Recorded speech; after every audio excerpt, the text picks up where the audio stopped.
I am live. I am live. I just got on. Hold on. Oh.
At this time, so welcome, ladies and gentlemen,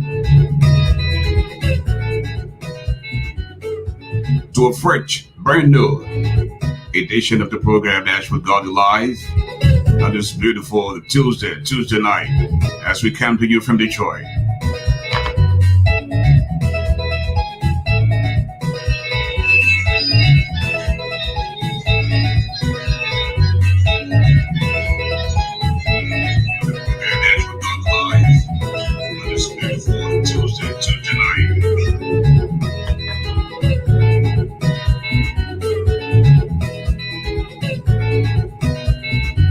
Well, just in case you're celebrating the birthday today, I'd like to say congratulations, and let us sure hope that you live to see many, many more birthdays to come.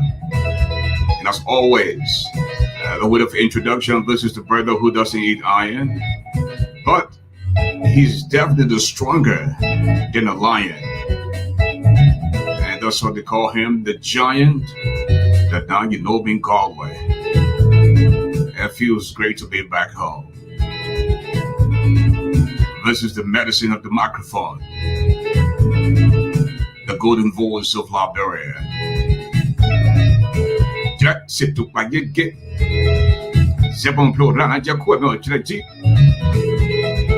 And tonight we have a special guest in our studio, the Reverend Sam McCarthy. Reverend McCarthy is, in fact, the head of the movement to make Liberia better. And he's our special guest tonight. And very shortly, as soon as we get a signal from Reverend McCarthy, he will be live, all clothes, on camera. The program tonight has been brought to you by Emmanuel Wilbert Jensen, our senatorial aspirant for Maryland County. And as you listen in tonight, you will hear some of the things that he plans to do for Maryland County if or when elected senator of that beautiful county. Emmanuel Richard Wilbert Jensen sponsoring the program tonight. Oh man.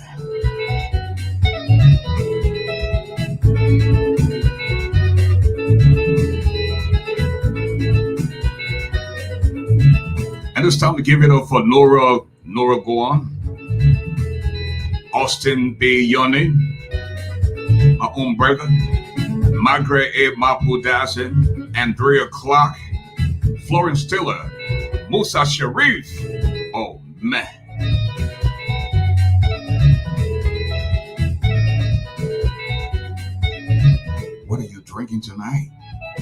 popcorn rolling.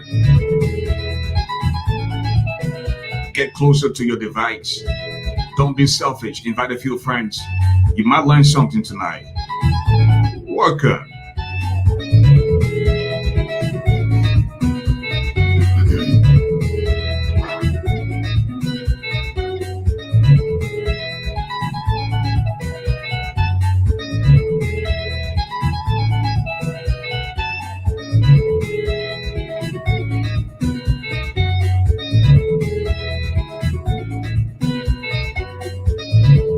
Menston Boy is in the building as well. And so this program has been brought to you by the senatorial aspirant of Maryland County, Emmanuel Richard Wibert Yensen. Gentleman wants to be the next senator of Maryland County. And later on in the program, we will tell you some of the things that he plans to do for that beautiful county, Maryland in the Southeast. Oh, man.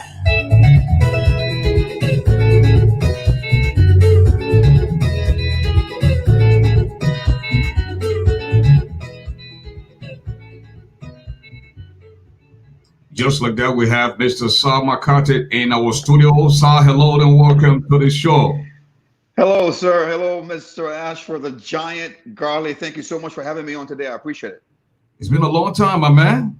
It has been. It has been. But you look very well. You look like you're very prosperous. Thank you. Thank you. That's the blessing of God, you know? Yes. Yes, absolutely. Now, to get the ball rolling, Sal McCarthy, tell us a little bit about yourself. Well, you know, I am a Liberian. I was born in Jollatown. This is where you were born. Born and raised in Jollatown. Spent my formidable years in Liberia. I attended the SDA elementary school. I did go to St. Patrick's High School up until the Civil War, and where my high school education was interrupted because of the Civil War. I came to the U.S. in 1995 to go to school. I attended the University of Wisconsin-Platteville and graduated from there. But before I graduated, I went back home and married my high school sweetheart, the lovely Miss Willette McCarthy. We've got 4 kids, and my oldest is 27. My youngest is 15. I have, been living in Texas for a long time, but very close to the political happenings in Liberia. I've been following the news very closely, off and on. A couple of years ago, I became ordained as a pastor, as a reverend, in the Bethel World Outreach Ministries. Is a very good ministry, good people, sound teaching, and I love the Lord. Growing up, I would not have thought that I would be a pastor or I would be a reverend, seriously, but God has his way of dealing with us. God has a way of calling us when he wants to call us and use us for his purpose. The Bible says all things work together for good to them that love God and that are the called according to his purpose. So I do have, I've been working from a professional standpoint. My background is in finance and accounting. I've done that for the last 22 years, working for various oil and gas companies here in Texas. I currently own my own business, my own consulting firm here in Texas as well. I also have a podcast. It's a Christian podcast called Kingdom Review Podcast that has been airing on a weekly basis. So for the most part, that's who I am. From an age standpoint, I'm a young man, a young buck, 48 years old. I have very fond memories of Liberia, growing up in Jollatown. But that's who I am. So I'm glad to be on the show. Well, Jollatown has produced a lot of successful young folks, and collectively we have to do something for Charlottetown. As a matter of fact, Fred William, Cupid Wilson, George Kamara, they have just established a Charlatan group on the East Coast. I think I saw your sister there, and we celebrated the July 26th for the kids in Charlestown, and the party was very successful. Now, long before the Civil War, I believe it was in the 80s, you and your little brother, I think, visited the States, and when you guys came back, we saw you riding, how do you call it, The roller skateboard. skates, roller skates, yes. You know, but tell us about the trip. What was the purpose of the trip? The trip to the U.S. Yes. Well, Was that's a very good question. right? Was it It was 80s? in the, it was right before the military coup. My father was working at the CDA, the Cooperative Development Agency, and he was awarded a scholarship to come to the U.S. To get his MBA. And incidentally, he came to the University of Wisconsin-Platteville, the same university I would later come to and graduate from. But his program was for 2 years, and a year into his program, he invited my mother, my younger brother, who's now deceased, Tamba, and myself to come to the U.S. to visit.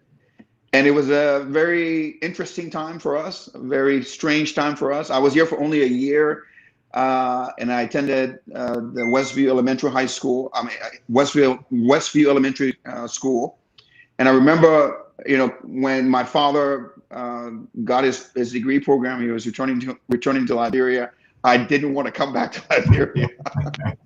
I was very adamant not to come back to Liberia because I remember what Liberia was. I was young, but I remember what Liberia was Right. like. And I saw the U.S., I saw Wisconsin, and I didn't want to go back.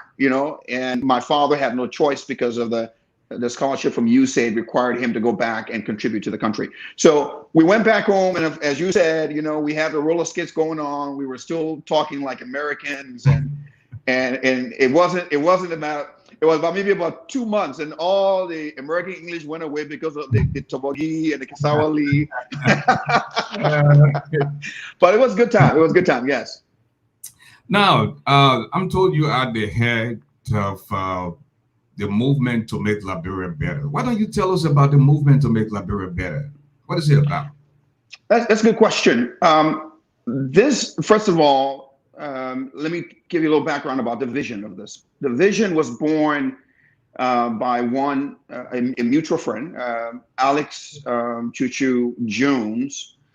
He and others, like Joseph Bonois, who is also a colleague, they've had this vision of creating a unique organization, a Liberian organization, that will effectively be nonpartisan and also be a think tank and eventually lead into a pressure group, primarily centered around Liberia.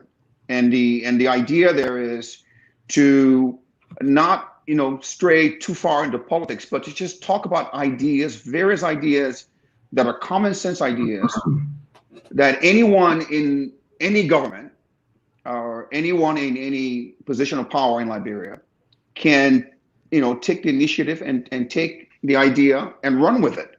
It's free of charge, and we've created a chat in Messenger.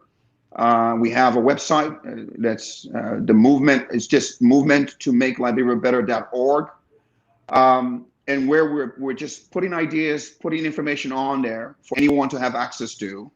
But effectively, this organization, what's unique about it is it's open to Liberians and also non-Liberians. But the ideas are all around what we can do to make Liberia better. And we have a few pillars, some things that drive the organization overall. But basically, that's what it is. It's an organization that seeks to bring Liberian leaders together, Liberian thinkers, and individuals that have ideas to make the country better, regardless of your political affiliation. We have people in the group that have different views. They have different political affiliations, and we, they may even have different religious background. So we're very accommodating, very open, very diverse group. And we hope to continue to put ideas out there with the hope that the government of Liberia, whether it's this administration or future administration, can tap into those ideas and find ways that they can be implemented to make the country better. So that's what it's about. Now, tell us about your outreach strategy. How do you reach out to people? And I know you said earlier your background is in finance. Now, how does that tie in with making Liberia better? And what have been your strategy in reaching out and getting folks on board? I know you earlier said this is a non-partisan organization, but you're looking to invite folks who have interest in the same vision that you have. That's a good question. Well, look, part of the strategy is what we're doing here today on your show, is to raise awareness of who we are. And my involvement into this is as the executive chairman of the organization is a temporary one. It's probably going to last for 3 to 6 months. Because one of the things we didn't want to do is to focus so much on title and focus so much on positions. We wanted to give other people the opportunity to head this organization. So it's going to be on a rotational basis. From a strategy standpoint, we'll be doing some rounds on shows like yours, and also going on Facebook, spreading the word. Like I mentioned, we have the messenger group, the chat group, where we share information and communicate. And as personally, one of the things I will be doing is looking to get recommendations of individuals of Liberians who are progressive in their thinking, Liberians who are open to new ideas, who want to contribute. I will be reaching out to people on phone calls and by emails. So it's going to be a multiple strategy. And then also, I think, lastly, if I may, we also want to find a way to connect. We also want to find a way to connect to the government in Liberia and the Liberian people directly. So a strategy in the future, and in their future, by the way, would be to go on talk shows in Liberia and probably put some publications out in newspapers, like the Front Page Africa and so on and so forth, as we get different ideas or we have issues with policies that we don't agree with, and we have a different plan or an alternative plan to the policy. Because one of the things we don't do, we don't just criticize. One of the things that we stray away from, we want to make sure for every policy we criticize, we have a solution or we have an alternative views. And we don't believe that we have all the answers. And we don't believe that our answers or our approach is necessarily the best approach. But that's why we are a think tank group. As a think tank group, we are open to the possibility that we could be wrong. And we're humble in that approach. We don't think too highly of ourselves.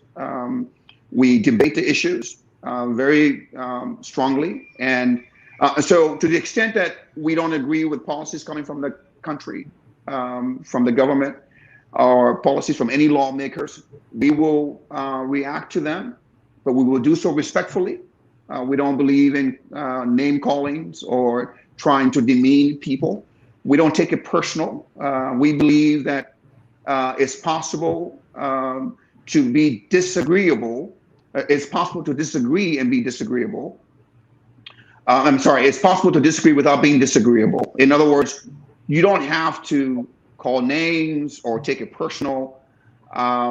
Just debate the issues, debate the policies. Ours is about ideas. And if we don't agree with your idea, we have another idea, we'll put the idea out there. But anyway, so we also intend to reach out to the Liberian people directly.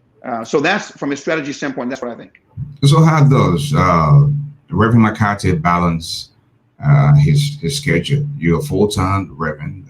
You have a podcast, an accountant for 22 years down accounting. And yet you are the head of the movement to make Liberia better. How do you find the time to deal with all of these obligations? It's a good question. It's very tough. One of the things I learned in my career, earlier on, to be successful, you have to have really good time management skills. And my approach, Ashford, is to take on projects that I think are meaningful, and take on projects for which I think I have available time. And so, as I mentioned to you, I have my own personal business. I have my own, it's a consulting business, a financial consulting business called Resource Now Consultants. And as you mentioned, as you rightly stated, I've been doing accounting for 22, 23 years.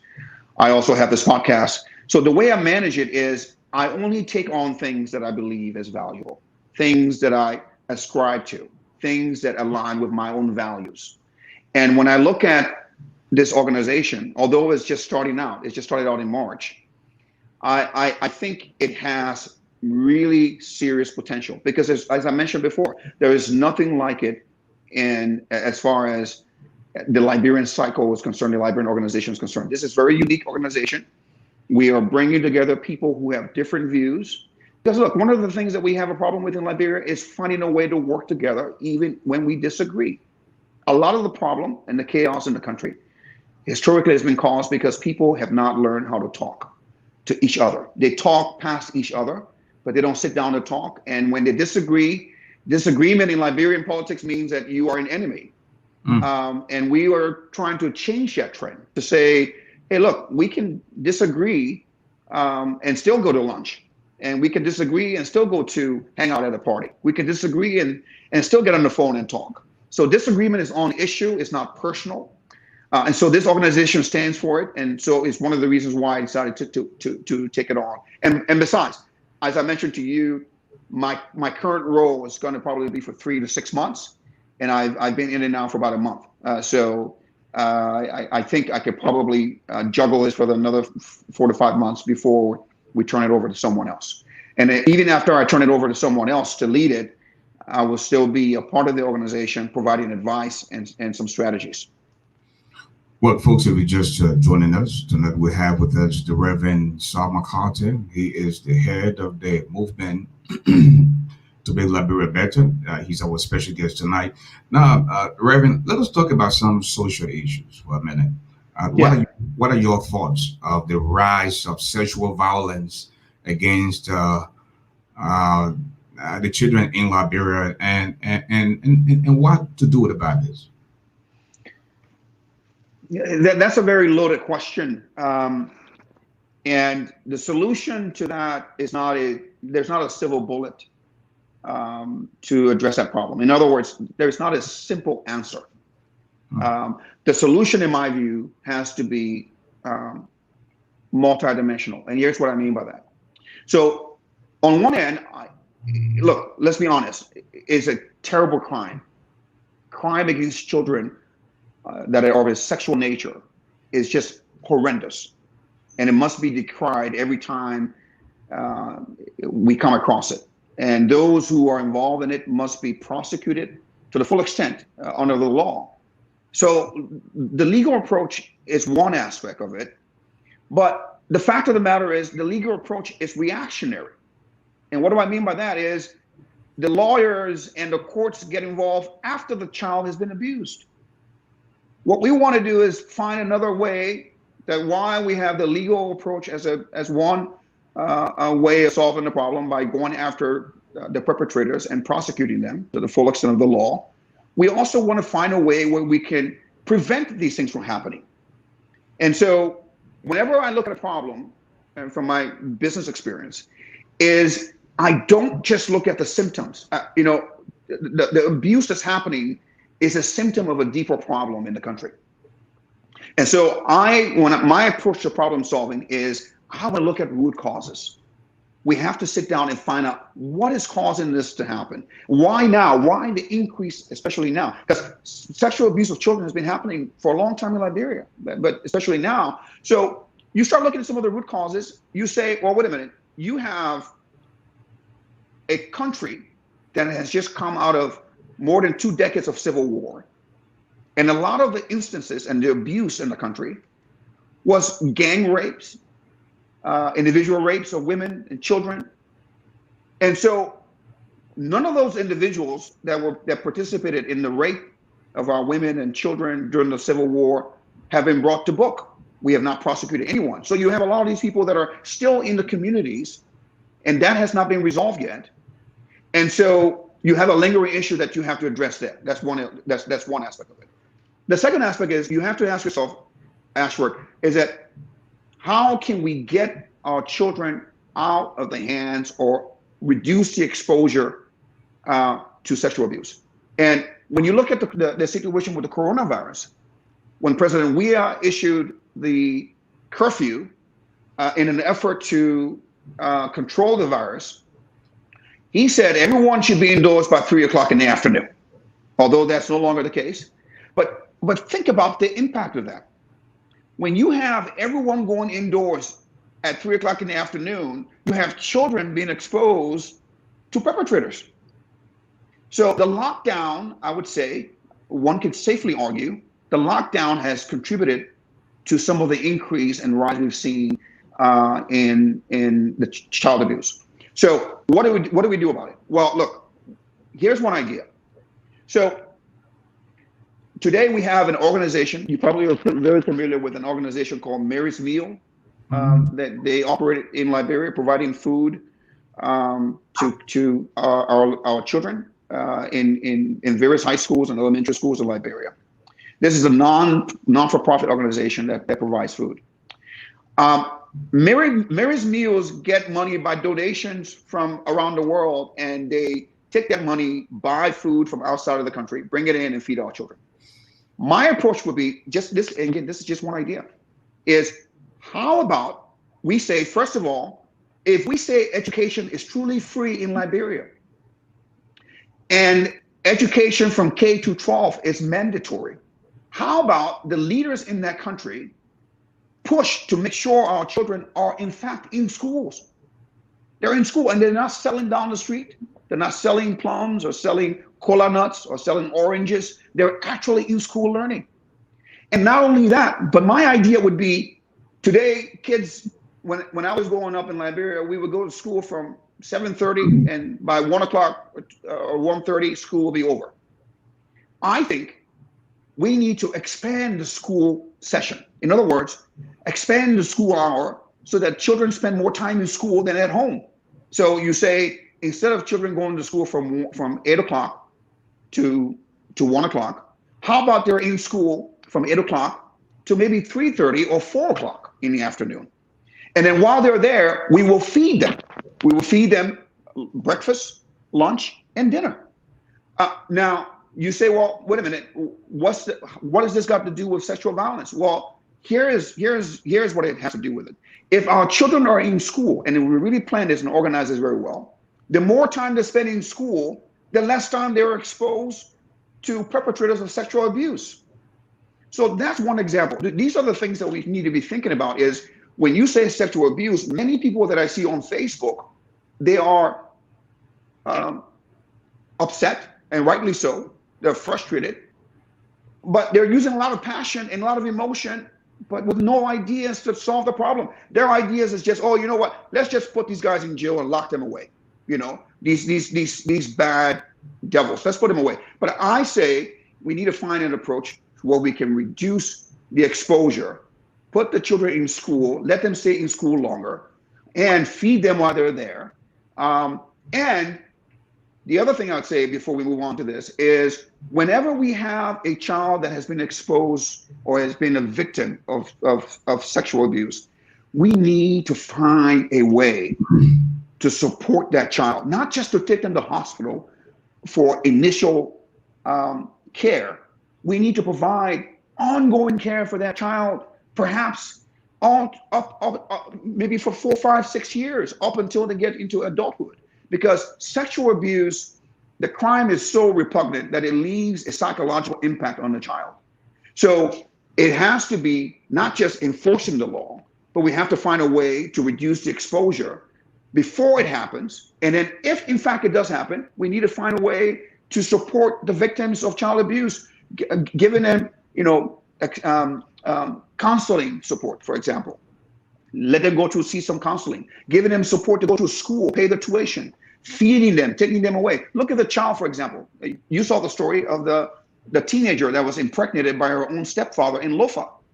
I mean, that was very heartbreaking, you know. But we need to find a way. If that child was in school and she was in school actively for a long time, if we had some safety net for our children, she would be less exposed to that kind of a behavior. So those are my ideas. And again, it just in the interest of time. One of the things that has been around for a long time is incest. All right, you bring a relative of yours from North Interior. At night, the child becomes your sex slave, and in the day, while your real children or the blood children that are going to school, the child gets up and go to sell a chicken egg or sell cold water, you know, and this has been going on for decades. How do you prevent that, Reverend? Well, that's a good question. You know, look, you know, we're talking about instances of depravity, and which is an issue of the mind. And I would argue that some of these perpetrators, it's not because they don't have money. It's just a matter of the fact that they are just depraved in their minds. So this is where you want to be able to have the law. In other words, if people are caught doing this, we have to make sure that there is swift prosecution. There have to be an arrest and swift prosecution. And these individuals need to go to jail for a long time. Because if there's nothing to lose, people will feel the need to continue to do this. So we need to make sure that we are consistent. I mean, I was reading a report the other day that there are hundreds of cases of sexual violence that have not yet been prosecuted. They have not yet gone through the course. So we need to increase the capacity. We need to ask ourselves, why are these cases stuck in the courts? Do they need added capacity?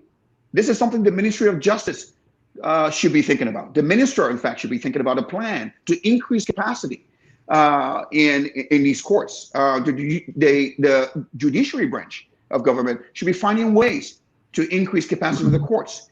But the last thing I'll say on this, ASHFORD, is the church.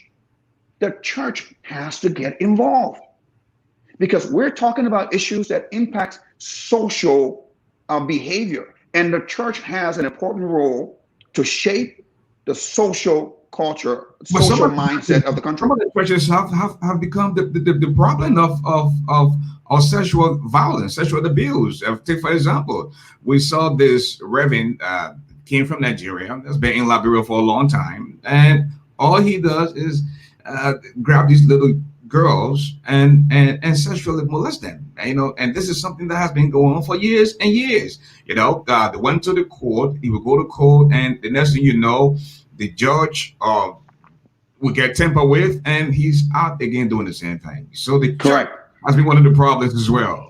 Well, that's a, you know, and to be fair, you know, when we say church, let's just make sure that we're talking about people who are pretending to be churches. So when I talk about the church, I'm talking about the authentic church of Jesus Christ. Men and women of moral character need to stand up, and they need to go into these communities, and they need to make sure we're preaching and teaching the gospel of Jesus Christ. Look, there's a story in the Bible where Jesus Christ, there are children coming to Jesus Christ, and the disciples was trying to keep the children away from Jesus Christ. He said, no, don't suffer not the little children to come to me. He said, such is the kingdom of heaven. And then he also said something interesting. He said, to the person who will harm a child, it will be better for a millstone to be hung around the neck and it should be thrown into the sea. So Jesus was really particular to make sure to say that abuse against any person is invalid, but especially abuse against children. So in the example you just gave of that minister who was habitually sexually abusing children, you just said if he was taken to court many times, the judge is tempered with. Goes back to my point. We need to figure out a way to increase the capacity of the courts. And when I say capacity of the court, ASHFORD, I'm talking about quality judges. And how is it, why, then you have to say to yourself, why is that judge receiving a bribe? Is that judge being paid well? Is that judge a qualified judge? Was that judge someone who was appointed or someone who was elected? In Liberia, we don't elect judges. In Liberia, judges are appointed by the government. So if we have a judge, for example, that we know just released a sexual predator back into the community, and if we, the people, have the ability to vote that judge out of office, we can take a stand. We can say, you know what? You're going to be here for maybe a year or two. The next time around, we will vote you out and put another judge who can do their job better. But today, judges are appointed, which is a problem in the country. But power has something to do with this as well. And I want to recognize the former gender minister, Madam Julia Duncan Cassell. We might find time someday to see if she can appear on our platform. Again, power has something to do with this. There's this minister, the bishop, the name is Giddings, and it was alleged that this young lady coming out of high school, they decided to go and camp at his compound, and allegedly, I'm told, he was the cause of her death, you know. And again, we don't know. That's what we were saying, alleged. But then we're also told because of his connections with the vice president, the case has gone nowhere. So people have connections with people who are out there in terms of power, and time after time you see these things go unpunished. But just before you come in, the chief of staff was heard the other day. He said he suggested capital punishment, and most of the people felt it was too harsh. Reverend? Well,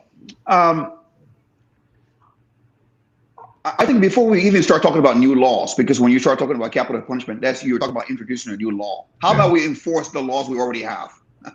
Many times we tend to throw new laws in. But look, I don't, disagree with you. I think you raise a very good point that we have a cultural problem and power issue where people are using connections. And when we know, in fact, because I don't like to peddle in gossip or peddle in rumors, if we know for a fact that the vice president of Liberia was involved in making sure that justice was not served for that girl and her family, that is serious news. That's big news. We should be talking about it because she is effectively, based on your description, obstructing justice. And that should be a crime in Liberia. When you obstruct justice, is a crime. Mm-hmm. Constitutionally is a crime. Mm-hmm. So you are saying that potentially the vice president was involved in a crime. Now, I take a step back and say, again, when you look at all of the things that has happened in the country, from the Civil War, even from the foundations of our country, from 1847 up until 1970 and up until 1979 and with the Rice Riot and in 1980 with Tolbert being assassinated, all of those things has been captured in a document called the Truth and Reconciliation Commission report. The TRC report, I think, Ashford, is one of the most brilliant, comprehensive documents that Liberians have today. But we have widely ignored that document. At least the government in Liberia, most of the Ellen Johnson Sirleaf government certainly ignored that document. I don't know if President Weah is taking any serious look at that document. But the TRC document is very comprehensive. It's a 370-page document that goes through not only documenting how we got to where we are, but it exposes the perpetrators, some of the very names of people that are on that report that have been recommended for prosecution are people that may be involved in government today and still hanging around in our society. That's right. So if we don't solve the problem, if we don't implement the TRC report, in my view, we will be spinning our wheels. So yes, I'm really sorry for this girl. It's appalling and her family. But I can tell you right now, we have a much bigger issue. And to solve that issue, we have to go back and solve it at the root. The country is rotten at the root, and we keep looking at the trees and the leaves. You can't solve the problem that way. You've got to go to the root. And the TRC report that was released in 2009, and you know, I got to tell you, Councilor Jerome Verdier, he's a hero in my view. He and the other 8 commissioners that were tasked with investigating the war crimes, investigating the problems in Liberia. These people spent hours, thousands of hours. They took 22,000 testimonies, witness testimonies. They talked to 77,000 plus witnesses. They have over 193,000 instances of violations, and they have names, not only video evidence or video testimonies, but they have names of individuals that they've recommended for prosecution. Yet we are ignoring that document. That document, if implemented and implemented fully, will solve a lot of the problems that we're faced with today. But we like quick fixes in Liberia. And the fact of the matter is, Ashford, there are no quick fixes in Liberia. The problem is so immense that it would not be fixed quickly. And the quick solution is for someone to say, oh, you know what, let's just have another law to say we want to have capital punishment for anyone who sexually abuse individuals or children. Well, you have other problems. You have people who are incompetent, people who are corrupt, people who have committed crimes against humanity, gross crimes against humanity, people who have committed economic crimes that are still passing it around in the country today, and they're living as big shots. What do we do about that? We continue to ignore that and focus on the little instances of things that are happening in the country. So I think if you want to solve it, the bigger problem, you have to really approach it from a bigger standpoint. And I think I would advise the George Weah administration, if he's listening, or if anyone in that administration that has common sense, they're listening, they need to seriously consider coming up with a committee, forming a committee that would be comprised of faith-based leaders, political parties in the country, and other community leaders, so that we can revisit the TRC report and find a working plan as Liberians to implement that report over the next 3 to 5 years. The voice of the Reverend Sal McCarthy as our special guest tonight. And folks, today's program has been brought to you by Mr. Richard Emmanuel Weber Yense, senatorial aspirant for Maryland County. And yeah, some of the things that he plans to do if or when elected senator of Maryland County. He talked about some of the pillars. And one of the things that he talked about is revamping Martha Tubman Airfield. He wants to turn that into an international airport with modern airport terminal building. He also wants to upgrade and expand the harbor of Maryland County to host larger cargo vessels. All right, and he also wants to establish a small dry dock inland port on the outskirts of harbor to serve the entire southeast. Okay, he has plans to establish 2 industrial complexes within Pueblo and Colocan. Okay, and he also plans to organize a free zone within the Harbor City area. So those are some of the good plans he has for the people of Maryland. That is, if he given the opportunity to serve his people. Now, Reverend, let us segue a little bit into politics. What are your views on the issues that Liberia must address to fix the economy? Well, look, you know, I have to say, you know, before I get into that question, Liberia has had a lot of missed opportunities under the Ellen Johnson Sirleaf administration when she first came into power sometime in 2005, 2006, when she was inaugurated. She had tons of political goodwill. Everyone was hopeful. She became the first female president in Africa. She had some international friends. They had a lot of people at the time that was willing to help her. In fact, because of some of that goodwill, Our national debt to the tune of maybe almost $5 billion was wiped off. But then shortly, we started to go back into mess. We had, I mean, this is not just me talking about this, but from 2010 to 2017, Liberia was getting an inflow of foreign aid of about $780 million. That's a lot of money. Mm-hmm. The money came in the country, but today we don't have any roads. We don't have any meaningful infrastructure development. And before she left office, in my opinion, she took a dump. She and her son, Charles Sirleaf, took a dump on Liberia by this fiasco called, printing an additional 16 billion Liberian dollars. That money was not necessarily needed in the country, and the way it was handled, based on reporting from Kroll International, who did an independent review of how the $16 billion was printed in Liberia. This is sometime between 2016 and 2018. It showed that the money was mismanaged. The process of putting the money back in the economy was just flawed. As a result, inflation was high. And inflation was high naturally when you have too much currency going around and there's too few goods or services to support the influx of money. You'll have prices going up. And not only that, President Sirleaf exited the scene and President Weah came on the scene, and he was faced with a broke government.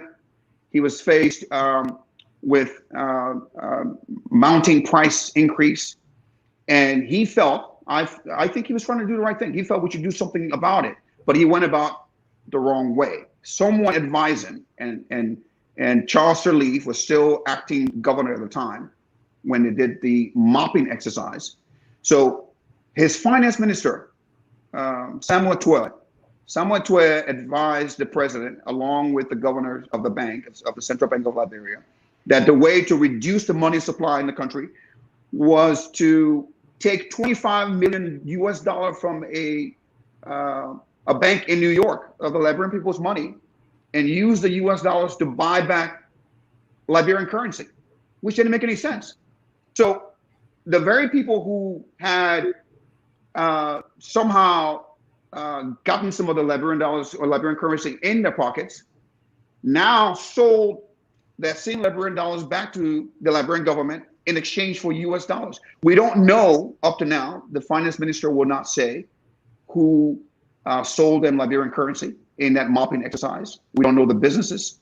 In fact, the report said that this was done very sloppy.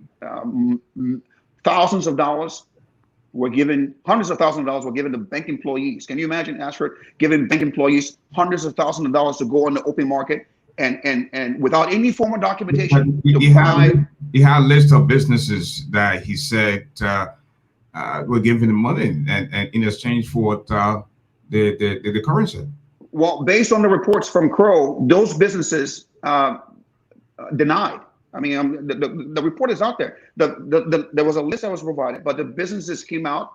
Many of them said that they're not aware of such dealings. So the list was not really an accurate list. I mean, they couldn't reach some of the businesses because the telephone numbers that were there were not working. Well, come on. I mean, if you have a business, a whole government is doing business with exchanging millions of Liberian dollars, and they don't have a phone number. I mean, if you believe that, then I got a bridge to sell you. You know, so this was all a ploy, in my opinion. Well, before the George Weah administration, earlier you said millions of dollars came in the country and little or nothing was done by the St. Louis administration. To her credit, we have, for the first time since 1847, a real decent airport that is up to international standards. We have the Imperial Complex that hosts about 6 ministries, and she constructed some roads and bridges, and she laid out the blueprints. And based on the blueprints, that's why you see President Weah now expanding on the road on the road project. So I mean, she did not do lot of things, but she did some good things for the country. She Well, invested into human capital. Our young, gave the opportunity to young people that came in when the school came back and started to work for the country. okay, let's step back and take a look at this. So when you are a president of a country, building an airport, and you know, some have said, I've seen some news that said that airport is better than what we had before, but it's really not up to international standards. It's better, there's no question. But building a school here and there, building a marketplace here and there, building a building to host ministers or different offices, that is just par for the course. That's not something we should be clapping our hands for. She should have done a lot more for the country. With the, as I mentioned, with all of the goodwill we had, we should be having a situation where we have major roads, highways in the country that connects counties. So let me maybe use that as a segue. The first few years were very challenging when she came into office. I mean, the country was in the complete deplorable situation. Oh, I don't disagree with that. But guess who caused some of that problem? Ellen Johnson Sirleaf herself caused some of that problem.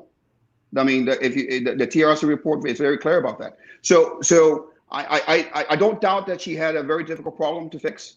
But at the end of the day, she was partly responsible for that. And I believe she had 12 years. 12 years is a long time to be in office. And if all you can show for is an airport and a building and a few roads, that's not enough. Now, let me talk about what I think we need to do. And my views on this are not project based. Okay. What we're talking about, Ashford, is to find a strategy that will create jobs for hundreds of thousands of people. I'm talking about creating maybe 500,000 jobs or even up to 1 million jobs in the country. That's the kind of approach. That's the kind of thing that if a president does or spearheads or at least put some policies in place that brings that about, those are the things you want to actually hail. Now, how do we do that? Well, look, for example, I mentioned we've had political goodwill in the past. We've had goodwill from our foreign partners. Many of the foreign partners now have left Liberia. They're leaving Liberia. And why are they leaving Liberia? They're leaving Liberia because they're frustrated about the lack of accountability, the opacity in government. In other words, the lack of clarity and transparency in government. And they're leaving because of corruption. We still have not nailed this issue of corruption in Liberia. So you can't not, and I have a business background, you cannot go to an investor and try to attract them when there is a lot of risk in the country. Normally speaking, investors don't like risk. So we have to address fundamentally, before we put money into the system again, because right now the country is broke, before we put money back in the system again, we need to find a way to mitigate or severely reduce the risk of corruption, the risk of the lack of transparency.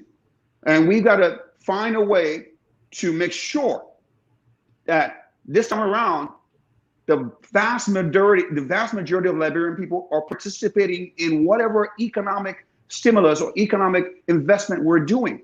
So first thing first, we need to implement the TRC report. The TRC report, I go back to this report. This report is very comprehensive. Many Liberians, I haven't seen any survey on this, but it'll be interesting, Ashford, if you can take a survey of Liberians who've actually read the report, the TRC report.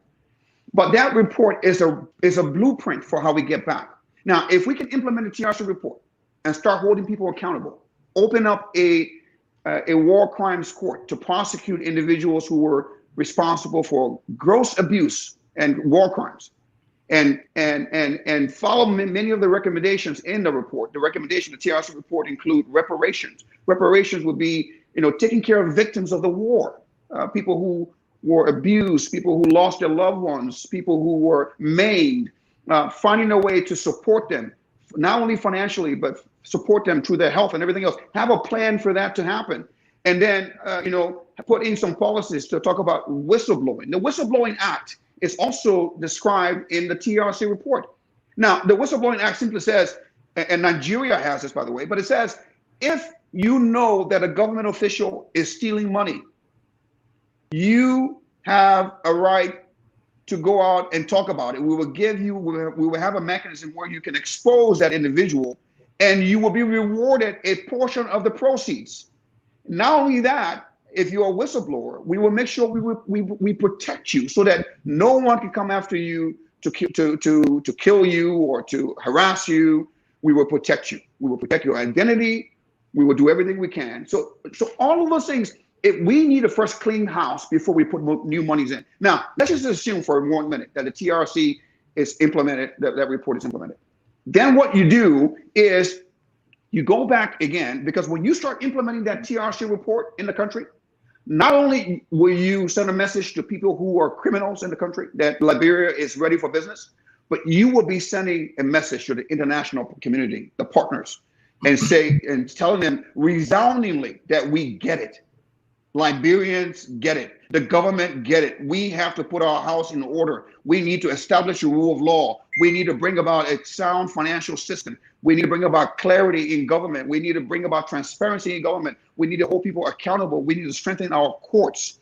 We need to reward people who are doing well. When you have all those things going for you, then you can go back to them and say, look, we need money, because truth be told, you need foreign investment to come in and jumpstart the economy. But nobody is going to give you the kind of money if you have a broken government, a broken system, lack of transparency, bad governance. You will not get anyone to give you serious money. So, but assuming we did all of that, here's what I would do. You would actually need a plan, a 20-year plan, not a 5-year plan, not a 10-year plan, but a 20-year plan to lay out how you want to spend the money, how you want to develop the country. And that plan will include your investment in education. I think we need to invest probably $2 billion in education over 20 years. That plan will also include investment in our infrastructure development, in our infrastructure, like roads, telecommunication systems, bridges, infrastructure to make sure we have pipe-borne water, rebuilding, revamping the electrical grid so that every county in all 15 counties can have access to electricity. You will do all of those things. And when you invest and you start building your roads, look, today, ASHFORD, about 60% of our citizens that are 15 years and older cannot read and write. That is a national disgrace. Mm-hmm. And so you need to invest in education. Well, when you invest in education, you start building schools, boarding schools, elementary school through high schools, and you make it free, and you take that money you're going to get from the international partners, and you invest in doing that. Who are you going to hire to build the schools? Liberians. So by investing in building schools, you put Liberians back to work. They go back, and Liberians don't need to do construction work. You don't need a degree to do construction work. Man, in America, the people who build this country, many times you see them, they're Hispanics. The Hispanics folks, a lot of them, they don't even have a college degree, but they are hard worker. They know how to work. You can train. If they can do it, we can do it too in Liberia. So when you go ahead. Reverend Saul McCarthy, as our special guest tonight, and folks, today's program has been brought to you by Richie Emmanuel Weber Yensit. He wants to be the next senator of Maryland County, and some of the things that he wants to do when elected senator, he wants to establish an agriculture base within the county, precisely in Portable, to produce food and process for local and international consumptions. He also wants to establish 3 institutions, mainly in civil and mechanical engineering and IT services. And he also plans to propose and establish a free early childhood education, ages ranging from 3 to 6 years. And then he also wants to establish a traditional body to serve as local assembly council in Maryland to petition their legislative caucus with the county assembly building and secretariat. And he also wants to establish Cape Development Bank And these are some of the things that he plans to do when elected senator of Maryland County. He wants to partner with a major aviation company to establish air equipments. And that's the vision of Mr. Weber Yancey. He's our sponsor for the show tonight. And of course, listeners, we want to say a big thank you. Very shortly, we want to take to the telephone line. Perhaps folks out there have a few questions for you. Okay, enough on the economy and Reverend, what are your thoughts on the current proposed bill from Senator Abraham Dillon to cap salaries of legislators at $5,000? Well, I think it's a step in the right direction. Senator Dillon is a very progressive senator. I don't know him personally. I did at one time was affiliated with a group that he was affiliated with, but I don't know him personally. But I've heard him on Facebook, and he seems like a common sense guy, and I love common sense. And but the question has to be to him: how did he come up with $5,000? Is it, did he do some kind of a study? Did he consult? Who did he consult? Did he consult any experts to take a look at the salary structure and to come up with what the right number would be? I think reducing salary is always a good thing, especially when the government cannot afford it. The budget in the government right now is about $530 million. Even that they're struggling to make ends meet. So reduction is good. I think he certainly needs to get some consensus. This should have been done, by the way, long time ago. He talked about it when he first came into office, Senator Dillon, that he was going to actually cut his salary. I think he voluntarily cut his own salary and took some of he took the difference and put it in escrow to be used for community projects for his constituents. So it was a good gesture and a show of leadership. But, this is we need to have a bigger conversation, because I think for that bill, I got to be honest with you, it will help him politically, but for that bill to get passed will be very, very tough. Because you're asking 30 senators to cut their salaries, from $10,000 to maybe down to $5,000, and many of these senators have already gotten adjusted to a certain lifestyle, so that would be very tough from a political standpoint. And I wish him all the best. I hope that he can get some allies to do this, but it will be very tough. I think in the long run, what we need to do is not just look at the salary structure. He raised a good question. We need to look at the size of our government. The government is very large. We need to consider the size of government, look at not just the pay structure in the legislature, but we need to look at the pay structure also in the executive. Do we have pay grades? You see, here, in most organizations, the way they work is every position has a grade. And those grades are defined or determined by the quality of the job, the expertise that's required to perform the job, the qualifications that's required to perform the job, the physical nature of the job. So there are different criteria that goes into finding out what a particular grade or of job should be worth. Now you said Senator Dillon's proposal to cap salary at $5,000 was a step in the right direction. I don't know if Senator Dillon didn't know going into the Senate there was something that came out that they called operational funds. He was grilled seriously for accepting $6,000 as operational funds, and was it a mistake on his part, Reverend? Well, I don't know the details of that. I did hear some snippet of that. I think anytime, not just to Senator Dillon, but anytime a government official of any branch of government, anytime any government official, I don't care who they are, if they receive money to influence their decision making, it is a crime. It is flat out wrong.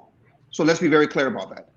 So I don't know the facts about this, and so as I said, I don't like to pillage in or to to deal with rumors or hearsay. I haven't seen the full report on that, but let's assume that what you said is correct and is true. Whether it's with Senator DeLon or anyone else, it is flat out wrong. It is in fact a crime.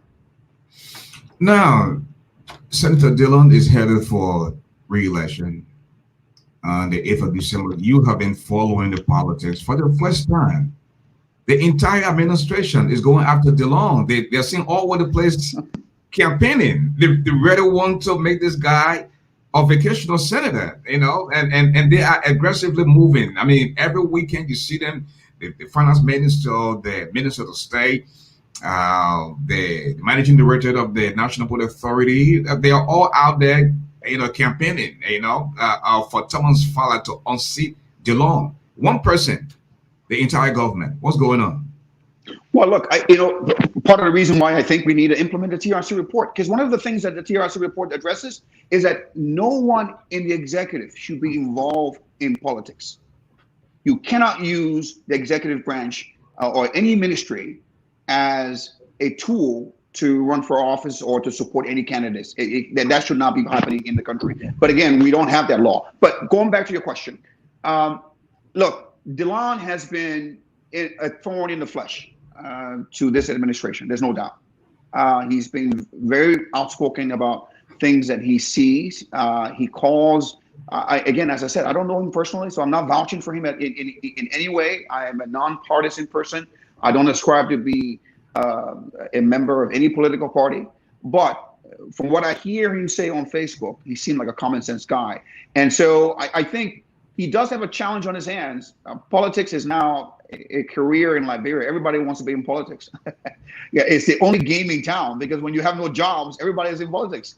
And that's why we want to make sure we change the country in the long run, so that people can move away from politics and find that there's life outside of politics. You can get into business, you can get a job that's not in the private sector. But he's got a very interesting challenge on his hands. I hear there's one, Thomas Fowler, that's a very strong contender. He seems to be the most serious challenger to Dillon. But Dillon, I think his strength is, my own independent observation is that his strength is in the people. He has gained a lot of goodwill. And while he will have a tough race, I think he's probably going to pull it out. He's, during the special elections that brought him to the Senate, he took away 112,000 votes. Now, he was heard saying if he gets anything less than 300,000, he would be shocked. Why is he so confident? You mean from a voting standpoint? Yes, he said if he gets anything less than 300,000, he will be shocked. I don't, I can't answer that question. I think, he's a politician, and I'll let him speak for himself. Okay, we want to go now to the telephone line. You have questions for the Reverend Sal McCarthy. He's our special guest tonight. You want to touch on some of the issues that we touched on, like the sexual-based violence that is going on in the country, the economy. Feel free to begin calling now. The number to call is 248-979-1718. It's 248-979-1718. Okay. Now, as we wait for callers to begin calling, Reverend, what are your thoughts on the performance of the WEA presidency? Well, look, I got to tell you, growing up in Liberia, WEA was a hero. WEA was, I supported the IE team. You from Barrow? Yeah. Okay, so I was for IE. So WEA was a hero of mine growing up. He made us all proud. And he was a sense of national pride when he played soccer, not only in Liberia, but also in Europe. Yeah. I tell you a personal story. I went into a meeting, a corporate meeting here in Texas, several years ago. And it was a meeting on of corporate leaders discussing the FCPA, which is the Foreign Corrupt Practice Act. And that is an act, a law in the US. And the law effectively prevents any business from bribing foreign officials or officials of foreign government. Any business or any U.S. citizen or any permanent resident in the U.S., the FCPA says you cannot give anyone money in foreign countries, government, especially government officials, to do business. But in that meeting, something came up. They said any country that that ends with IA and STAN are corrupt countries. And they brought up, I'm in the room, and they brought up my country, Liberia. And they talk about how corrupt Liberia was. And I was so embarrassed sitting in a corporate meeting, because there are people in the meeting that know that I'm from Liberia.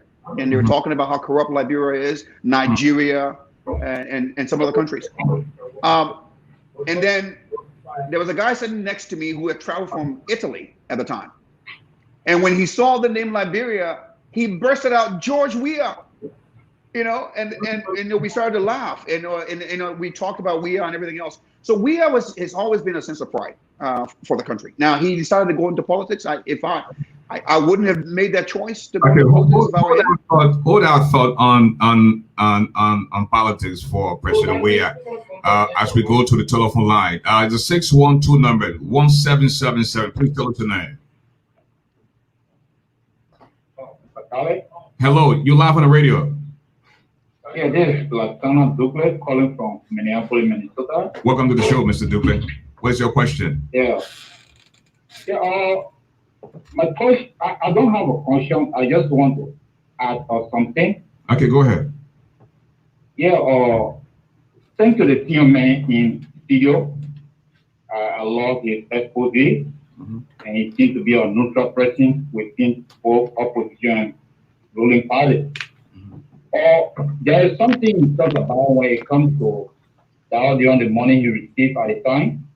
He realized that it was wrong, even though after receiving it, he immediately gave to fire disaster. But he realized that at last it was wrong, and he apologized for that correction. Okay. So relate back to the own figure that he submitted, the bill. Yes, sir. Just a proposed bill. I think the Liberians should know one thing. Everything belongs saying today, he stated before going to the house. He stated this before, practiced it, and he realized that one person can live on 5,000, excluding other, but the money, the one that you take home at least should be 5,000 across the board. So I want for people to realize that they don't make this statement before making it today. And there's the record time for that bill to pass because the people want vote. And it is in the interest of the Liberian people. So I just wanted to have that for the listeners to get that from me. I don't have no question for the senior man because he is balanced everywhere. Thank you. Thank you. Well, kudos to you, Reverend, and about your. Thank you. And thanks for the caller too. Thanks for the caller.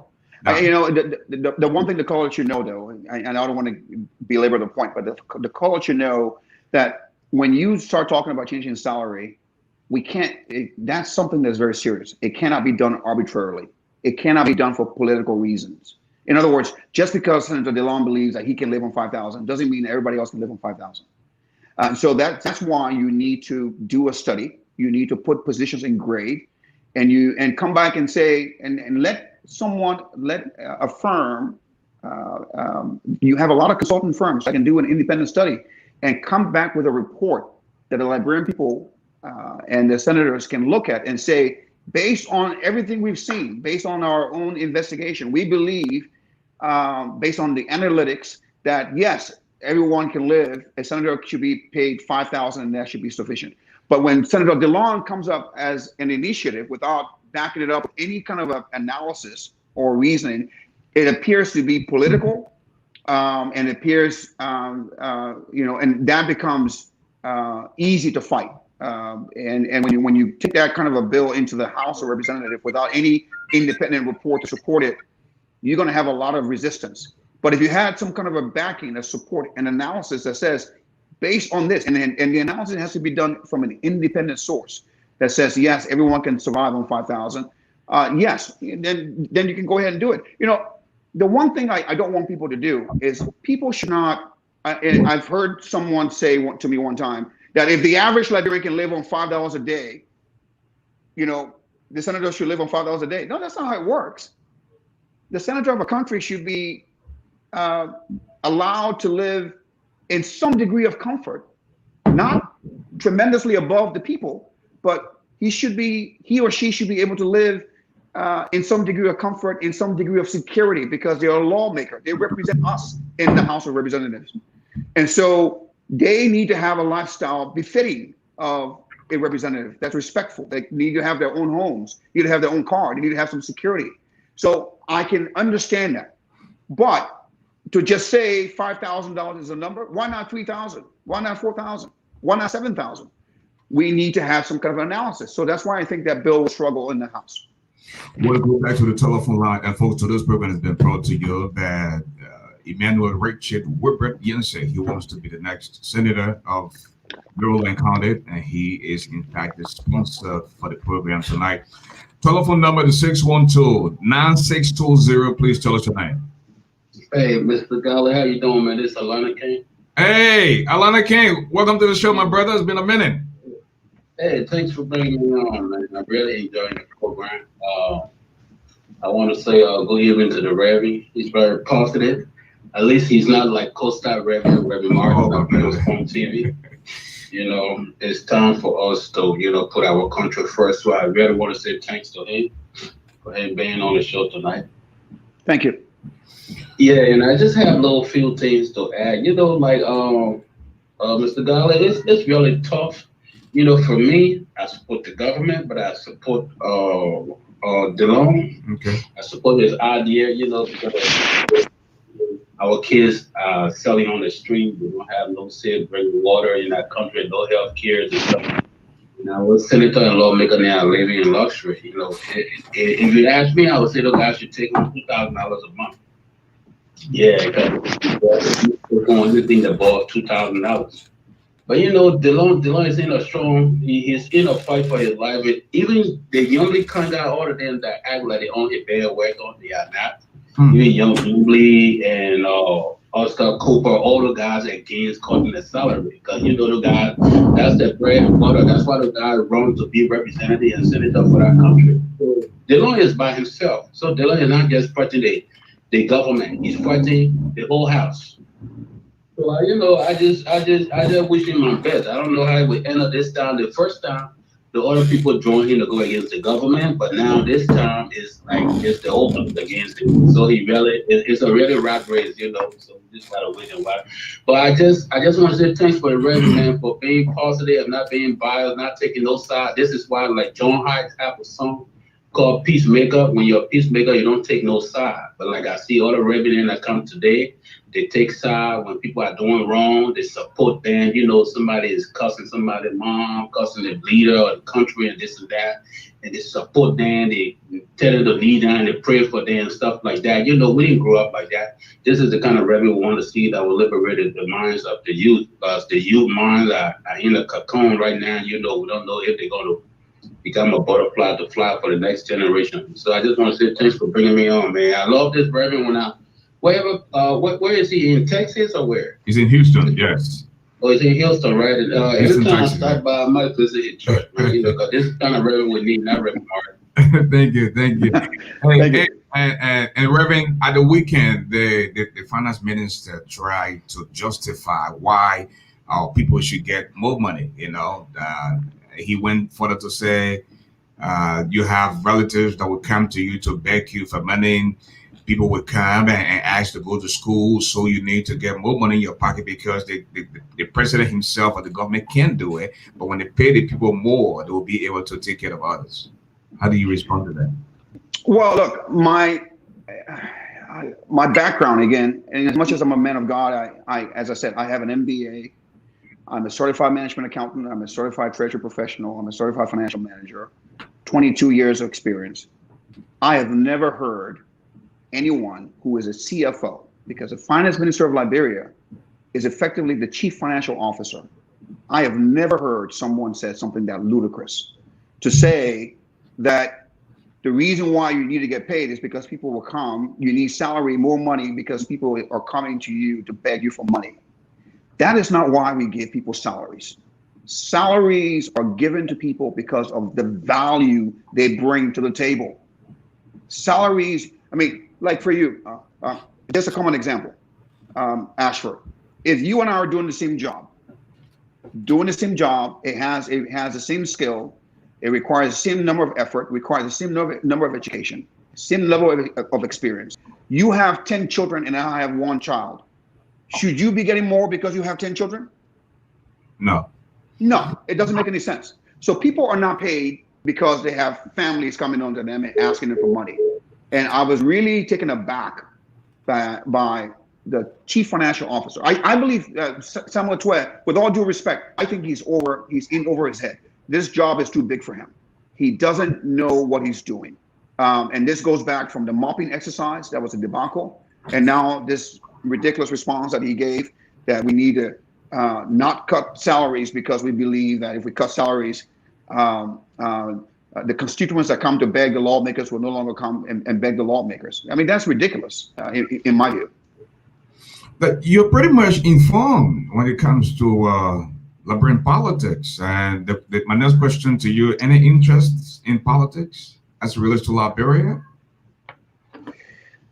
No, look, I don't consider myself a politician. That's the thing. I am not a politician, but I am about Liberia and putting Liberians first, and whatever that means, I'm there for it. I'm a servant of Liberia. I'm a servant of the Liberian people. I love the country. As I mentioned, I grew up in Jalatown. Man, I was running around Jalatown playing football on LU campus. And playing marble. Playing marble and going to 404, eating all kinds of food at 404. And you know the Kobo food at? Yeah. So yeah, the Kobo right over our house. I was living right to the University of Liberia. Yeah. So let me speak more Liberian English so the people know that I can speak some Liberian English. You know what I mean? Yeah. So, but I grew up in Liberia. I love the country. You and I don't need to be here. If our country was well, if our country had a functioning economy, our country had a functioning healthcare system, our country had a functioning educational system, it had a functioning rule of law, it had accountability, it had electricity that was cheap and affordable. We had businesses in the country. Why would ASHFORD GARLEY be here in America having a show? He would be in Liberia on his own radio station. That's what we want. Why would I be living here in the U.S.? While I've done well in the U.S., and I'm grateful to God, God has truly blessed me and my family. I don't really need to be in this country. My value to Liberia would be much more important than my value to the U.S.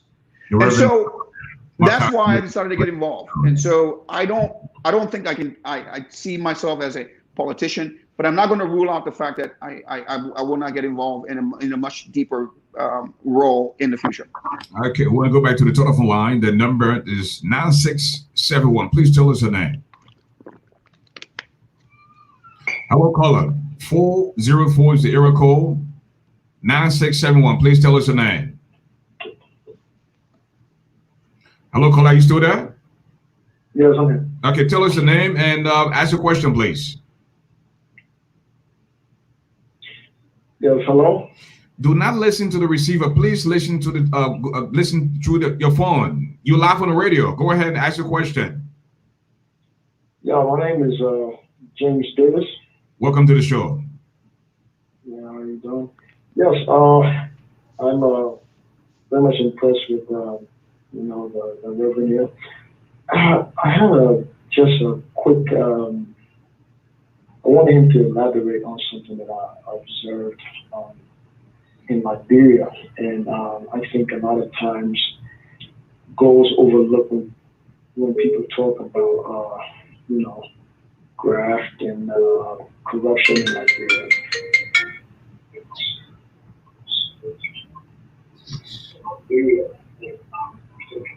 Did we lose him? Hello, are you still there, caller?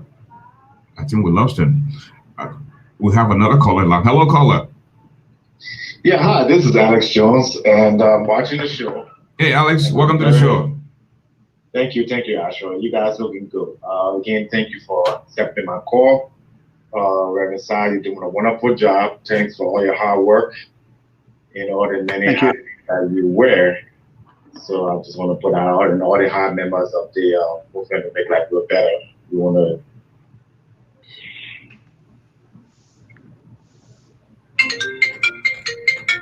I don't know what happened. We keep missing this.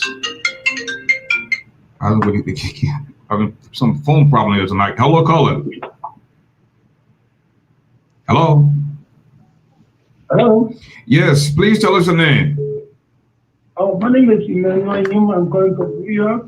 Okay, you live on the radio. Go ahead and make your point.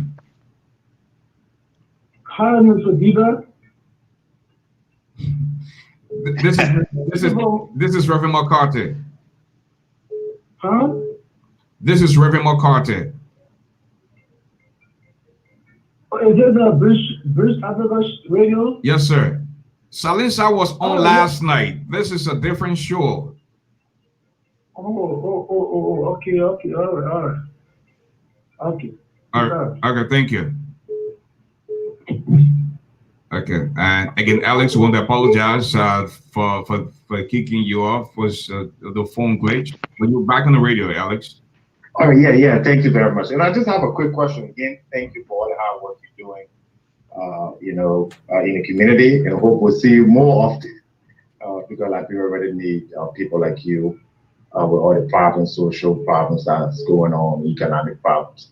But my question is, you didn't touch on a lot of the opposition, the coalition, and could you get some of your views, analysis on, how do you see this coalition holding, and what impact do you think they could have, negative or positive? And thank you very much. Bye. Okay, and then we have 774 is the error code, 7929, last 4 digits of the number. Tell us your name, please. How you doing, ASHFORD? This is Ansu Dwalu. How you guys doing? Hey, Dwalu, what's up, my brother? Welcome to the show. Not too bad. Mr. McCarthy, it's a pleasure listening to you. I just tuned into the show. I should have tuned in real early, but was listening. But I heard you say something. You said, why should I be in this country? Well, my contribution to Liberia is much, much greater. I agree with you entirely. If we have electricity, we have a functioning government, if we have, proper judicial system, etc. Here's my question. I'm not just asking you this question. This question also applies to me, and I hope you can help me answer this. Why should those things be fixed before we go home? In other people's country, they've made this commitment. This country that we live in, people really tear and sweat, and they got their country the way it is today. Why aren't we going home to fix that? Well, we expected to be there before we go. Once again, I'm not just asking you this question. I've asked myself this question several times. We don't want to leave the comfort of this country, but yet and still, we want Liberia to get better before we go and reap that benefit. Thank you so much. Okay, one last caller, then we can go back to you, Reverend. 9671, please tell us your name. Yeah, hello? Yeah, go ahead. You live on the radio. Yeah, I was calling, I called earlier and the call dropped. Okay, go ahead, make your point. Because, I'm going to try and make it quick before this call stops again, but just wanted to direct this call towards the Reverend. I just wanted him to speak on the cultural aspect of corruption in Liberia. A lot of times people talk about the political aspect, but I just, for some reason, growing up in Liberia, I saw this thing going deeper than just the government. I saw it within the school system. I saw it just within the markets, everywhere, within the churches and everything, and places like that. And I feel that a lot of times when we talk politics, when we talk, okay, we're going to make laws to stop the corruption, and we're leaving everything else out as far as the society. I think it's somehow incomplete. So I just wanted him to just throw some light on that, his views toward that, and just let me know how he sees that, and how would we go about fixing that as well. Thank you. Reverend? Well, thank you very much. I think we have 3 questions. I'll tackle the last one first, the culture of corruption. When you talk about culture, it's a very complex structure. A culture is not just one thing. Culture is made up of ideas, the way people live, the food they eat, how they speak, how they interact, their mindset, their beliefs on certain things in the way they live their lives. Those are all things that form culture. Now, we've had a problem with corruption for a long time, and when the caller talked about the cultural aspect of it, I believe he means corruption corruption in Liberia now is so ingrained in our culture that everybody expects it. If you are not corrupt, or if you go in government and you don't manage to take some, steal some money or get, government assets illegally, you're a fool. When you go to businesses, before you get things done, you gotta, whether you're at the airport or you are at a shop or you're trying to get your car fixed, you gotta give, or you go to a bank to get your own money that someone sent you from the US or elsewhere in the world, you gotta pay someone money, give them cold water, grease their hands before they can give you money. We're talking about the culture of graft. How do you change that? Well, look, it's not going to be, again, a silver bullet. There's not one thing that can solve that problem. One of the ways I think you solve that problem is through education. Education is key. Now, what do I mean by that, Ashford? I mean, for example, the Minister of Education, if they're listening, they should be finding a way to make, as a part of the curriculum, the teaching from kindergarten to 12th grade, they should embed in the curriculum a subject on corruption, to teach our children from a very young age what corruption is and the effects of corruption, how it really impacts the country. Because corruption effectively is stealing from your future, robbing from your future, to handle issues now in your present. So education is one way, and I'm talking about mass education. The other way you solve this issue of corruption is to have leaders lead by example. So for example, if I'm in government and I've been talking about, I'm on your show talking against corruption, I can't go in government and then all of a sudden I'm stealing. You don't send out, you're confusing people. You're saying one thing, but you're doing something else. So we have to have leaders who lead by example. So that's another way of solving the problem. And of course, the third way, in my opinion, to solve the problem is to have a court, a special court of corruption, which by the way, is another recommendation in the TRC report. I encourage Liberians to read the TRC report. We need the report talks about expanding the capacity of courts. So if we have, for example, a special court that will handle corruption, fast-track corruption cases, and you would have a fight, because again, as I said, it would take some time, because it took a long time for us to get here. It would take a long time for us to get out of it. Perhaps if you have sustained efforts from education in our public schools, from the laws to strengthening the courts and having fast-track courts where you can speedily and effectively prosecute people who have corrupted, and you have a situation where you have leaders in the country who are leading by example, you will eventually start to fight back this cancer of corruption.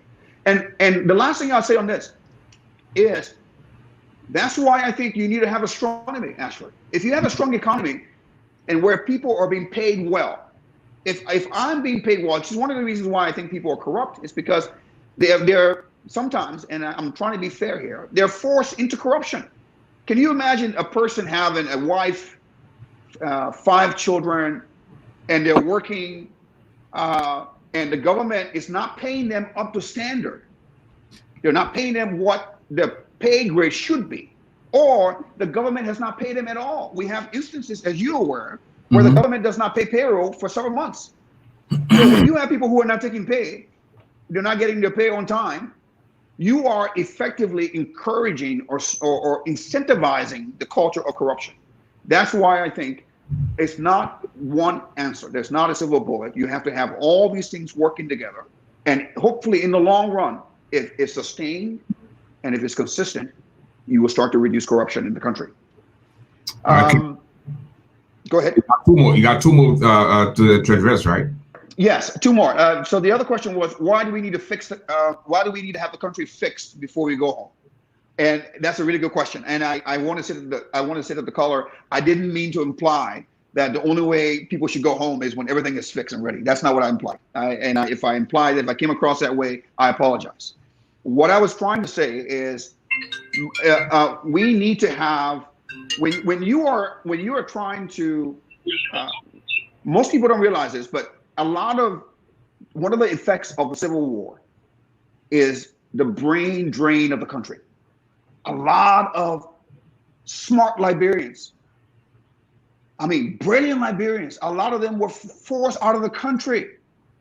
There are Liberians living in Russia. There are Liberians living in the UK. There are Liberians living even in China. There are tons of Liberians living in the US that are brilliant. Some doctors, some engineers.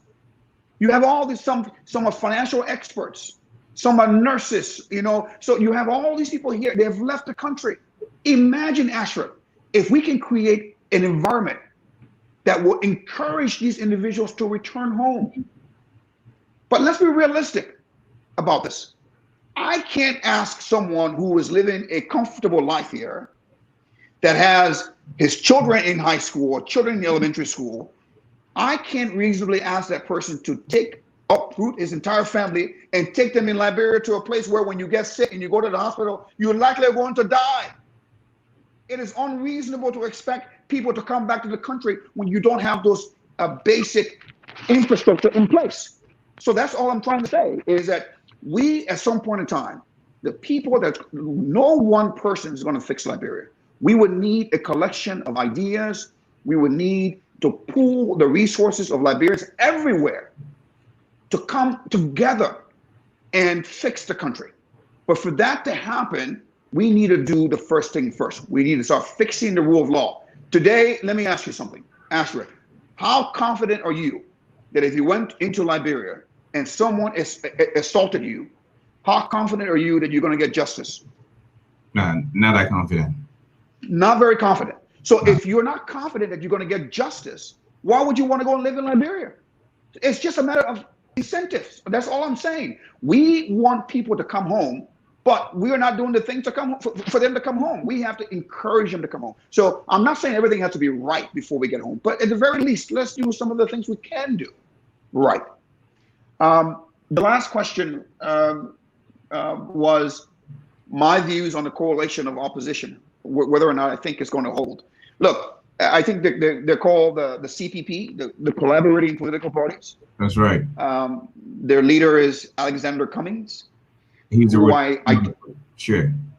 Correct. He's the chair. I don't know Cummings personally, and I don't by any means say that I support Cummings or not. Neither do I say I'm against Cummings. I'm for his ideas. Anyone who has a better idea to solve the country, to solve the problem, I'm for it. I think the history of Liberia suggests that the coalition will not last. But, you know, time will tell. We've had many coalitions in the past, coalitions even in the recent past between WIA and the Liberia Party, between other political parties, that seemed like it was a match made in heaven. It was going to last. And at the very last minute, it failed. And the reason for that is because, generally speaking, Liberians like to compete. We don't like to work together. Everybody wants to be a chief. Nobody wants to be an Indian. Nobody wants to work. Nobody wants to serve. Everybody wants to lead. There has to be servants. In a country where you have brilliant people, and if none of them are willing to serve, and everybody wants to lead, you have chaos. So I'm hoping that the leaders that are there, the Joseph Waka, the leader of the Liberty Party, the leader of the Unity Party, the leader of the All Liberian Party, and the ANC, Cummings, I hope that they will pull their act together and ensure that this holds. And for that to hold, they have to be humble. They have to yield to, right now, the chairman is Alexander Cummings. They have to yield to him, not because necessarily Cummings is the best of the bunch, not because he's the most educated of the bunch, but because when you find someone who is a leader, you honor him as a leader, meaning that he is the head and you follow his lead. And if that happens, it will be the first, if that happens in Liberia, for a coalition that is as massive as this is to hold. But I'm hoping for the best. Okay, I want to go back to the telephone line. We have Mr. Steve Bowley out of Arizona. Steve, hello, welcome to the show. Thank you, Mr. Garley. Thanks to your studio guest there, Mr. Reverend Sa. I want to thank for the opportunity to take our call tonight. As usual, I like to recognize the Liberian people as the most important people on earth. And if Mr. Sa does not know, I think Mr. Garley can attest to that Liberia women are the most beautiful women on earth. And that is a fact out there. But I have two questions, one for Mr. Sa. Considering he comes from a religious background, we have heard most Liberians say that Liberia was founded on Christian principles. My questions are as follows. Looking at the rape, molestation, sodomization going on in the country right now, what would Reverend Sai say as a religious leader to the religious community in Liberia that seem either to be silent or to be complicit about what's going on? In a same context, for the second question, I would also like to ask Reverend Sa, what is the role of religion in politics at this point and stage, and if there is any kind of historical event that would corroborate with his answers? Thank you so much as we follow the show here tonight. Thank you. Thank you, Mr. Bowley. Reverend? That's a very good question. And it's a very thoughtful question. I think, to be honest, anyone who claims to be a pastor or a minister or a bishop, I don't care what title you call yourself, if you claim to be from the church and you're involved in criminal activities, you're involved in sexually abusing our children, you are a disgrace. That's the straight answer. You are a disgrace. You are a disgrace to the cross. You're in fact not really a Christian. You are a fake. And you should be treated as a criminal. The law should come after you very hard.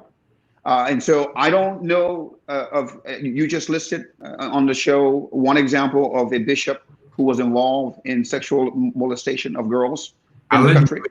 It was alleged. Allegedly. But instances where you have that happening is a disgrace, because the church is supposed to be the moral compass of our country. The church is supposed to be, look, I remember growing up, you remember Bishop Michael Francis, you remember him? Yeah. Michael K. Francis. He was the Catholic bishop. Catholic bishop, yeah. I had a lot of respect for that man because, and I'm not saying he was a perfect man by any means, but that man stood for justice. He stood for something. He was able to speak truth to power. He was able to confront Samuel Doe when Samuel Doe was misbehaving. He was able to speak to other government officials when they were misbehaving. He stood up for the rights of individuals. Today, the church is silent by and large, and it should not be so. I think the church has a place. They have a role to play, because in the end, let me take you back to history. The Bible itself, the history of the Bible is where government comes from. When God decided to form a nation, Israel, he brought a man called Moses, and from Moses came the laws, and many of the laws, or what we call the 10 Commandments, those laws are embedded in many of the constitutions around the world today. So David, for example, David was a king. He was a priestly king. He was a godly man, but David was also the head of the government. So it's possible to be in religion, or it's possible to be a Christian and be involved in government, because all that does is that it drives your moral compass.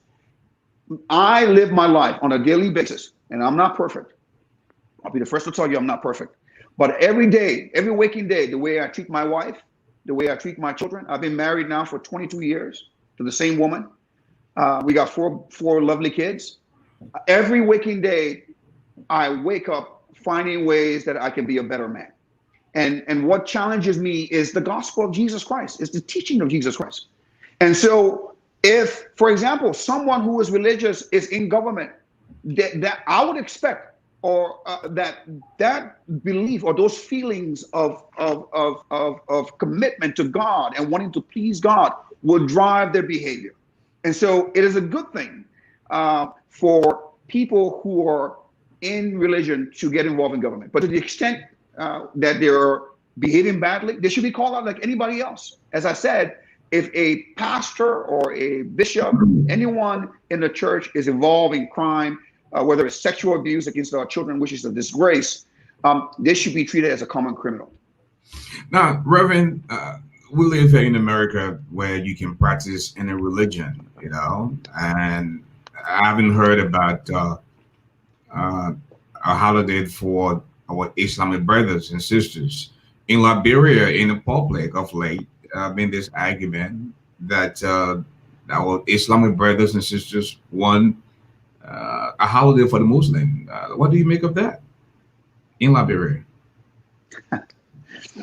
Well, it's very interesting. I think this is where you run a risk in government when you start to favor one religion over the other. Our constitution. I know Liberians like to say Liberians are a Christian nation, and by and large that is true. The founding fathers, those who actually pushed to form Liberia, many of them had a Christian background. The preamble of our constitution begins with our strong faith in God, and we believe in God. So but the Constitution does not favor one religion over the other. And so if you do something if you make a law, when you come up with a holiday, it becomes a law. So if you have a law that says you are trying to pass a holiday for Christians, then you have to be fair to say if you're going to do that, then you have to also have laws that says you need holidays for other religions in the country. Now, 85% of the country are Christians. The Muslim make up about maybe 10 to 12%. But regardless, I think they have a point.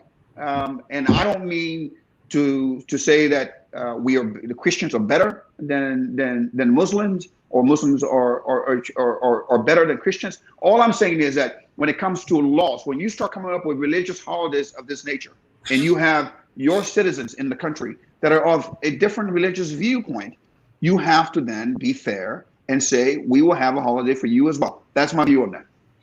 Now, one of the things I want us to touch on before we go home tonight is the drugs abuse in our country. Kids in 6th, 7th grades are on some type of substance, and the DEA is catching hard time. And what is your view on the abuse of drugs? People who bring drugs in the country, in some instances, they go to court when they are arrested.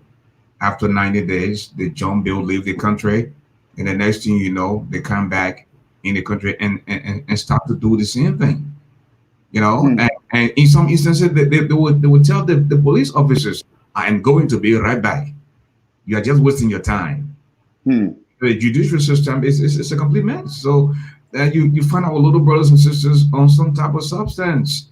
They have come some name for them now that is really messing up the country. Reverend? Yeah, is a travesty. Is a tragedy. I think when it comes to drugs, I'll be the first to tell you I can give you my opinion on this, Ashford, but I'm no expert. That's one of the things that we do in MLB, in our organization. We call experts, people who are experts, to talk about things that they know more about. And so I will give you some opinion about this and some strategies, but I will not be able to give you some in-depth analysis on this because I'm not a psychologist. I'm not a law enforcement expert. But we need to certainly engage. It'll be interesting to have a forum where we can engage law enforcement experts to talk about this stuff. But when it comes to drugs, I think one of the things you have to tackle is the supply side, because there's a supply and demand. The demand side is people who are already addicted to drugs, because when you get addicted to some of those drugs, it becomes very, very controlling. You need to get on another high, and you start demanding more. But the bigger issue is what you just raised, and I wish I agree with. It's the supply side. We need to make sure that our Customs and Border Patrol are operating very efficiently. They need to be trained to detect drugs. They need to be equipped to detect drugs. The port of entry, whether it is the airports or the free ports, land, sea, whatever, the borders, we need to have our immigration officers making sure that they're doing inspection. This is no magic here. It's not a hard solution. The question is, do we have the political will and do we have the capacity to do that? But you need to stop the supply side. And now on the border side of things, you may have people, and I don't know this for a fact, but you could have some individuals at the border who are conniving with these people who are selling drugs, bringing drugs in the country, because it is a very lucrative business. So you need to cut that off. You need to fight the supply side of things. And then also for the children, our children who are, as you mentioned, the teenagers that are now hooked on drugs, as if we didn't have enough problems for the teenagers. You got sexual abuse, now you have all the drugs coming into the country. Every lawmaker in that country need to be waking up and really being upset and finding a way to solve the problem. And not only that, but find a program, develop a program where we can take children away from drugs. In other words, try for those who are already addicted, put them through a program to medicate them, to treat them, counsel them. And then the church, I believe, has a role to play. The church can come in as well to help mentor these kids and to talk about, preach on their pulpits about the effects of drugs. Because the church has to be relevant. Look, Christians, Jesus says that we are the light of the world. We are a city that cannot be hid. No man, Jesus says, no man can take a candle and light it and put it under the table. He said we are the salt of the earth. And if the salt loses its saltiness, what good is it? He basically is making the case that if you're a Christian, you have to be able to make a difference. And you have to be a light. So you can't have people in the country saying that they're Christians. They go to church on Sunday, but the Christianity starts on Sunday. From Monday to Friday or Monday to Saturday, they are not Christians. But on Sunday, everybody goes to church. We need to change that culture. We need to be a light, a shining example. We need to teach our kids, engage them, and tell them the effects of drugs. And if you're in the church, you shouldn't be doing drugs. Because if the kids see you doing drugs, they say, well, wait a minute, the Christian thing is a joke, right? So it's not a simple problem to fix, but I think if we come together as a people and start to listen and start to talk, we need people, and it's my final word on this, we need people to listen. We don't do enough listening. Liberians, we like to talk. We know how to talk, but we don't like to listen. We need to listen. We need to be humble to understand that we don't have all the answers, that there are people who know better. There are experts out there. We need to engage them, get them on board. We need to make sure we listen to each other. Just because I don't have an MBA doesn't mean that I'm not as smart as you are, or I may not have a great idea. But we like to compare credentials. Dr. So-and-so, MBA. Hey, look, all of that doesn't mean a thing if your life is not making a difference in the life of another person. You can have all the education in the world. You can be a Christian, but the true sign that you are a Christian is that if your life is making a difference in the life of someone else. So I think we need to tackle this, but it has to be done collaboratively with the government and with the faith-based organization in the country and with the Liberian people overall. Tomorrow we're going to have two guests at 8 p.m., which is 12 midnight in Liberia. We will play host to the Director General of the Liberia News Agency, Mr. Kwame Opa Weeks. And then at 9 p.m., we'll have Mr. Samuel Jackson. He just put up a brand new book, so he will be in our studio tomorrow night as well. So 8 p.m. is Kwame Opa Weeks. And of course, 9 we'll have Samuel Jackson. I want to say a big thank you to Mr. Richie Emmanuel Wibadiense, senatorial aspirant for Maryland County. He's our sponsor for tonight. And some of the things that he plans to do when he elected senator of Maryland County. He wants to revamp the Martha Tubman airfield. He wants to turn that into international airport with a modern airport terminal. He also wants to upgrade and expand the harbor of Maryland County to host larger cargo vessels and establish a small dry dock inland port at the outskirts of harbor to serve the entire southeast. He also wants to establish 2 industrial complexes within Pueblo and Colocan.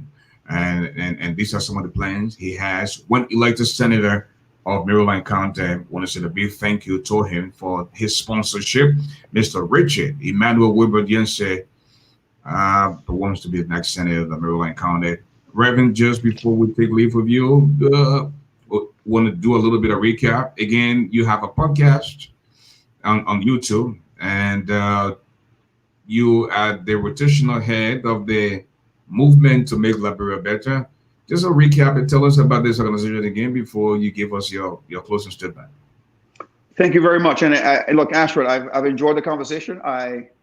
I'm very proud of you personally. I'm proud of your show. I've been knowing you for a very long time. And I think you're doing a very good service to the Liberian people. And thank you so much for having me on today. I really appreciate it. And hopefully this will not be the last time. I think, you know, as you said, I've got a podcast. The podcast is actually on Facebook. I do have it also on YouTube, but it's more on Facebook. It's called Kingdom Reviewed Podcast. And anyone who wants to see the podcast, you can probably just go to Kingdom Review at Kingdom Podcast, or you can search my name on Facebook and you'll see the podcast. I have a podcast coming out this week talking about ideas to move Liberia forward. And so I hope more people will listen to the podcast and send me their feedback. About the organization, movement to make Liberia better. Again, it's a very unique Liberian organization born out of the vision to bring Liberian leaders together, leaders from different political viewpoints, people from different background and experiences, educational background experiences. And we are a think tank group. In other words, we come together to bring about ideas. We are nonpartisan. We don't support any one party over the other. We are not supporting CDC and against CDC. We don't do that mess. We don't play the political games. We just focus on ideas that will make Liberia better. And those ideas are out there. The website again is movementtomakeliberiabetter.org. And everyone can go there and see those ideas. And you can also send us ideas. If you have them, you can participate. We're encouraging Liberians to come together and participate and be part of that group. But those ideas, Ashford, they're free. We're not, you know, if an idea is out there and a government official takes it and runs with it, hopefully Senator Dillon takes one of those ideas and runs with it. That's a good thing for Liberia. You know, we are not going to charge him a fee. We're doing it for free because we love Liberia. And so that's what we're about. We support the idea of decentralization. We believe that the government needs to be decentralized. We believe that power needs to be removed from the capital, Monrovia, and power needs to go to the counties. And the way you do that is we are supporter of electing mayors. You want to elect senators, elect superintendents. Today, superintendents in counties are appointed. We are calling for superintendents to be elected. We want every county to have a city mayor that will also be elected. And when these officials are elected, you then have people that are more accountable to the people as opposed to be accountable to the president. When the president, for example, appoints the head of the NEC, I believe her name is Deviera. When the president appoints her or any other person to head the NEC, you can imagine she is likely, and I'm not going to question her integrity because I don't know her, but it increases the chance that individual will be more biased towards the president. So what we're calling for is to have the NEC to be an independent body that will comprise of members from each county within the country, so that when we go to election, we can have complete confidence that the results will be free and fair. So there are lots of ideas that we're calling for, but chief of which, and I'll end with this, chief of which is we need the Weir administration, or any administration that comes after him, we need a serious consideration to form a committee that will look at a working plan to implement the TRC report to the fullest extent. Thank you so much for having me on, and it's been a pleasure. Thank you. The voice of the Reverend Sal McCarthy making his presence known tonight. But man, I'm pretty sure this is not going to be your last time here. Thank you so much, sir. Thank you, man. I appreciate it. For the time we have to be with you tonight, a big thank you to Emmanuel Richard Wilbert Jensen for your sponsorship. Thank you so much. Tomorrow we're going to play host to Kwame Opa Weeks, the Director General of the Liberia News Agency, and the economist himself, Samuel Jackson, at Bridge Radio tomorrow night. Please invite a friend. Until then, folks, please allow me to borrow the wordings of the wise man. Tough times don't last, tough people do. The height of a man is never known until he rises, and there's no second chance to make that first impression. Don't see okra and swallow bone, because you can't hide your nakedness from people bucket. When women know you, know your friend Black Man. This has been yours truly, the golden voice of Liberia, the medicine of the microphone, Ash for the giant. And now you know me, Garley. Have a good night. Good night.